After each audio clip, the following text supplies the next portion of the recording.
سال میں دیوبندیوں کے ساتھ جتنے نکاح ہو گئے میدان محشر میں اس کا جواب کون دے گا؟ 5 سال بعد حق بولنا تو 5 سال میں جتنے دیوبندی وہابی کے ذبیحے کھائے گئے اس کا حساب کون دے گا؟ 5 سال بعد بولنا تو 5 سال تک تعلق رکھتے رکھتے یا معاذ اللہ جہالت کی بنیاد پر اگر گستاخ رسول کے ساتھ تعلقات کو جائز مانتے مانتے جو دنیا سے چلے گئے ان کا جواب میدان محشر میں کون دے گا؟ وہ اور لوگوں کا کام ہے. ہم تو اتنا جانتے ہیں کہ ہمارا ذمہ یہ ہے کہ حق جو ہے اسے بول دیا جائے، حق جو ہے اسے بول دیا جائے، اس لیے کہ حق بات اگر بول دیے تو اللہ تبارک و تعالیٰ اس کا اجر ضرور عطا فرمائے گا. کوئی اور کچھ دے اور لوگ یہ کہتے ہیں کہ بھائی ہم تو بہت کام کیے، ہم نے یہ بھی کیا، ہم نے سب کچھ کیا. اچھائی سے ہم انکار نہیں کرتے. فتاوی رضویہ کو چھاپا، اچھا کیا. بزرگوں کا ذکر کیا، اچھا کیا. نمازوں کے درمیان نمازوں کی طرف لے گئے، اچھا کیا. اولیاء کرام کی بارگاہ میں لے گئے، اچھا کیا. یہ اچھائیاں ہیں، اس کو اچھا ہی مانتے ہیں. لیکن آپ اور سب یہ کہتے ہیں اور ماننا ہی پڑے گا کہ دیوبندی وہابی سے تعلق رکھنا حرام ہے. تو کھل کر کب بولیں گے کہ دیوبندی سے تعلق رکھنا حرام ہے؟ کب بولیں گے؟ دیوبندی گستاخ رسول کے ساتھ نکاح کرنا یہ زنا ہے تو یہ ہم تھوڑی، یہ تو اعلیٰ حضرت ہی نے تو کہا ہے. اور اعلیٰ حضرت نے جب کہا ہے تو یہ کب بولو گے؟ آج دیوبندیوں سے تعلقات بڑھائے جاتے ہیں اور خاموش رہتے ہیں اور یہ کہتے ہیں کہ اتنے ملکوں میں ہم تو یہ کرتے ہیں، فلاں جگہ تو ہم یہ کرتے ہیں. ارے بھائی دنیا والوں سے سند نہ مانگو، بارگاہ مصطفیٰ سے سند کو تلاش کرو. دنیا والوں سے اور بھیڑ کو جمع کر کے جب آپ کو پتا چل جائے کہ آپ کی تعریف اسی بنیاد پر ہوتی ہے کہ یہ کسی کو برا بھلا نہیں کہتے تو کیا تمہارے اوپر فرض نہیں ہے کہ رد کرو؟ آپ یہ کہتے ہیں کہ لوگ ہماری تعریف کرتے ہیں.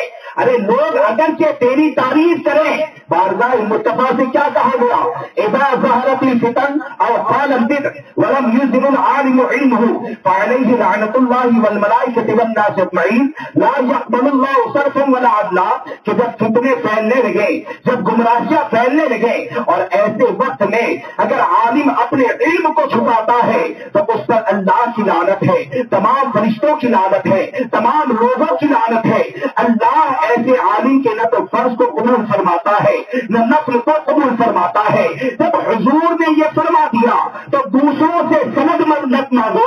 اپنی فضیلت کو اگر ثابت کرنا ہے تو قرآن و حدیث کی روشنی میں ثابت کرو. اور آپ صرف یہ سوچے کہ بھیڑ کو جمع کرنے کے بعد ہم اپنی حقانیت کو منوا لیں گے تو اس چیز کو یاد رکھیں کہ شریعت مطہرہ وہ چیز ہے کہ شریعت اگر ایک طرف ہو اور خلاف شرع بات کے اوپر 1 لاکھ نہیں 5 لاکھ نہیں، اگر پورا شہر جمع ہو جائے تو پورے شہر کو جھٹلایا جائے گا، قانون مصطفیٰ کو نہیں جھٹلایا جائے گا، شریعت مطہرہ کی بات کو نہیں جھٹلایا جائے گا.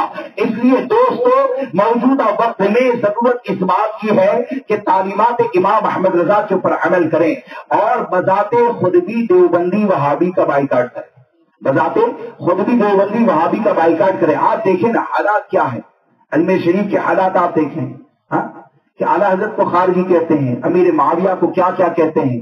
یاد رکھیں جو لوگ ایسے بدبختوں کو ساتھ دیتے ہیں نا، بلکہ میں تو یہ کہتا ہوں کہ ان کی رابضیت کئی سالوں سے ظاہر ہوتی تھی. وہاں پر جائیں تو ان کی رابضیت تو ظاہر ہوتی تھی، لیکن اس کے بعد بھی جہالت ہمارے اندر اتنی زیادہ کہ ہم جائیں گے چادر تو وہی چڑھائیں، پھول تو وہی ڈالیں، ہدیہ تو وہی دیں. کیا سرکار غریب نواز کی بارگاہ میں جانے کے لیے رابضیوں کے ہم محتاج ہیں؟